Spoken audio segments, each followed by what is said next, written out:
Assalamualaikum warahmatullahi wabarakatuh. Selamat siang. Perkenalkan, saya Gadis Melani Putri, merupakan mahasiswa dari Universitas Yahkuala Banda Aceh, Fakultas Ilmu Sosial dan Ilmu Politik, Program Studi Ilmu Politik, dengan NIM 201010301038. Tujuan saya membuat video kali ini adalah untuk menyelesaikan tugas UAS mata kuliah Politik Identitas 01 yang diampu oleh Ibu dosen Mulyawati SIPMIP. Saya akan menjelaskan isi artikel yang saya buat menyangkut dengan tema politik identitas Gayo terhadap nasionalisme masyarakat Aceh.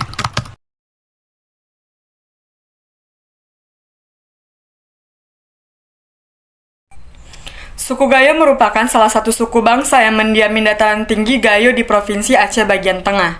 Berdasarkan sensus 2010, jumlah suku Gayo yang mendiami Provinsi Aceh mencapai 336.856 jiwa. Wilayah tradisional suku Gayo meliputi Kabupaten Aceh Tengah, Bener Meriah, dan Gayo Lues. Suku Gayo beragama Islam dan mereka dikenal sebagai taat yang beragama, dan mereka menggunakan bahasa yang sopan serta menggunakan bahasa Gayo dalam percakapan sehari-hari. Tanah Gayo dari dulu hingga sekarang secara administratif masih berada di bawah Provinsi Aceh, sehingga kemungkinan karena tidak adanya orang Gayo yang duduk dalam kursi pemerintahan Aceh, baik secara mendudukin gubernur sejak Provinsi Aceh dibentuk pada tahun 1956 sampai saat ini.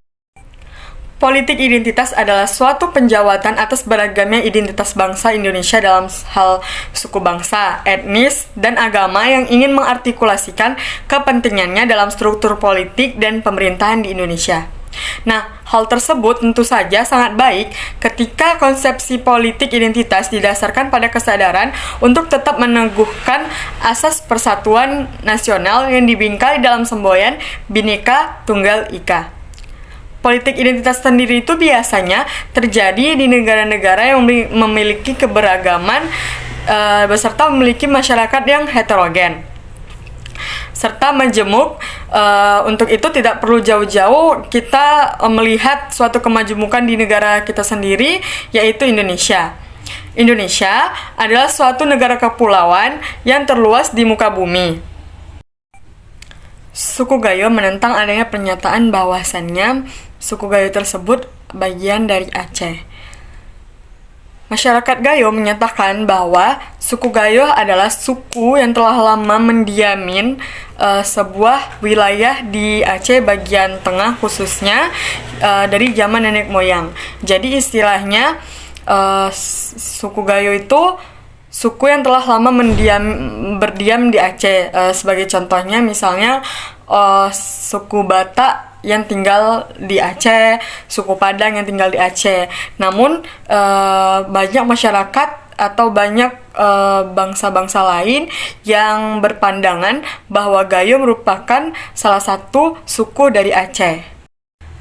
Nah, dari pernyataan itulah munculnya banyak-banyak konflik antara suku Gayo dengan masyarakat Aceh, sehingga politik identitas semakin kuat dan semakin tinggi, membuat adanya perpecahan antara suku Gayo dengan masyarakat Aceh. Perbedaan Gayo dan Aceh belum banyak diketahui oleh masyarakat. Bahkan Aceh lebih dominan daripada Gayo, sampai kemudian muncul teknologi yang dapat dijadikan untuk mengekspos Gayo oleh salah satu komunitas Instagram, yaitu @explore_gayo. Kesadaran orang Gayo menyangkut eksistensi sosialnya semakin menguat. Hal ini didukung oleh para teknologi yang semakin canggih melalui jejaringan sosial Instagram yang semakin meningkat komunikasi dan kesadaran orang Gayo untuk lebih mengekspor kebudayaan tersebut. Suku Gayo memiliki salah satu kesamaan dengan Aceh, yaitu sama-sama penganut Islam fanatik. Di luar kesamaan agama tersebut, sulit mencari persamaan yang lain antara kedua suku tersebut. Baik, untuk kita menganalisis beberapa kasus politik identitas Gayo terhadap perspektif masyarakat Aceh tersebut, kita membaginya atas 3 pandangan. Yang pertama, invisible atau yang tak terlihat. Nah, contohnya ini bisa saja beberapa komunitas atau masyarakat mesti saja beranggapan bahwa Gayo merupakan bagian dari Aceh. Sementara Gayo merupakan suatu suku yang berbeda dari Aceh tetapi telah lama mendiami wilayah Aceh, terutama bagian tengah sejak lama dari zaman nenek moyangnya terdahulu.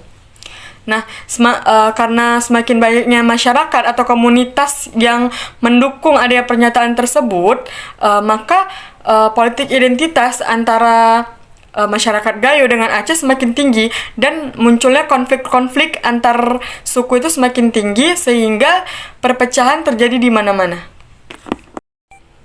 Yang kedua itu tersembunyi atau hidden. Nah, dalam kasus ini masyarakat Aceh masih saja mementingkan politik identitas dalam proses pemilihan di daerah Gayo. Bisa saja kita lihat dalam mendudukin kursi pemerintahan di Aceh, masyarakat Gayo tidak berkecimpung di dalam pemerintahan Aceh. Hal tersebut dikarenakan masyarakat Gayo tidak bagian dari Aceh. Dan dalam perspektif masyarakat Aceh, Gayo itu merupakan sebuah etnik yang sudah cukup lama bertempat tinggal di wilayah Aceh dan mempunyai nenek moyang yang berbeda-beda. Nah, dalam kasus ini tergolong semakin kuat dan mengikat di dalamnya, bahkan dalam batas-batas tertentu yang bersifat koersif. Ketiga, tahap yang terlihat kasat mata atau bisa kita sebut dengan visible. Nah, dalam kasus ini tuh, masyarakat Gayo dalam kasusnya itu contohnya seperti dalam pemilihan umum. Mereka memilih pemimpinnya itu yang sama-sama daerahnya dari mereka sendiri gitu kan. Mereka tidak melihat bagaimana latar belakang prestasi dari pemimpin tersebut, calon pemimpin tersebut, melainkan mereka memilih atas dasar persamaan daerah, atau bisa kita sebut sebagai putra daerah lah misalnya kan. Nah, dari situ tuh sudah semakin terlihat adanya praktik politik identitas di dalam Gayo tersebut, tetapi di luar dari lingkungan Gayo tersebut, atau bahkan mereka tidak ingin berkecimpung di dunia pemerintahan untuk menduduki kursi jabatan di pemerintahan Aceh. Pada penulisan artikel kali ini, saya menggunakan metode pustaka. Metode pustaka atau studi pustaka dapat kita artikan sebagai serangkaian kegiatan yang berkenaan dengan metode pengumpulan data dengan cara membaca, mengelola bahan, dan mencatat bahan untuk yang akan kita teliti. Dan selain itu, studi pustaka adalah suatu kegiatan untuk menghimpun informasi yang relevan dengan topik atau masalah yang kita ambil untuk dijadikan objek penelitian atau topik yang kita ceritakan yang diusung ke dalam karya tulis ilmiah tersebut. Nah, studi kepustakaan juga dapat mempelajari berbagai buku referensi serta hasil penelitian sebelumnya dari penelitian yang sudah kita buat ini untuk berguna dan digunakan sebagai landasan teori untuk mengenal masalah yang akan kita teliti. Untuk itu, dapat saya simpulkan bahwasannya politik identitas sendiri merupakan sebuah alat politik suatu kelompok seperti etnis, suku, budaya, agama, dan lainnya untuk suatu tujuan tertentu. Misalnya sebagai bentuk perlawanan atau sebagai bentuk untuk menunjukkan jati diri suatu kelompok tersebut. Nah, seperti yang sudah kita ketahui sebelumnya, isu adanya pemilihan suatu kelompok untuk atau orang tertentu dengan tujuan masing-masing itu dengan mempunyai cara mereka sendiri untuk kepentingan identitas tersebut. Dengan contoh dalam pertarungan politik, yaitu politik identitas yang merupakan suatu pilar atau pondasi untuk memenangkan pertarungan politik dengan secara formal maupun informal. Sehingga perpecahan yang muncul karena pengelompokan politik berdasarkan identitas keagamaan dan nasionalisme ini menyebabkan terganggunya stabilitas negara. Yang akan ditandai dengan munculnya krisis kepercayaan terhadap pemerintah. Selain itu, penyebaran berita hoaks di mana-mana dan berbagai media. Selain itu, ada persekusi dan terbatasnya ruang demokrasi serta lain sebagainya.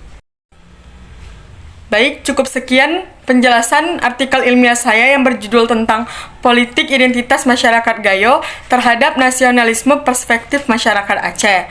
Saya ucapkan terima kasih kepada Ibu dosen Mulyawati SIP MIP selaku dosen pengasuh dalam mata kuliah Politik Identitas 01 dalam 1 semester ini, dan saya ucapkan terima kasih juga kepada teman-teman atas partisipasinya dalam kelas mata kuliah kali ini.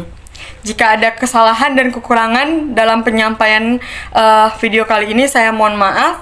Wabillahi taufiq wal hidayah. Wassalamualaikum warahmatullahi wabarakatuh. Selamat siang dan sampai jumpa.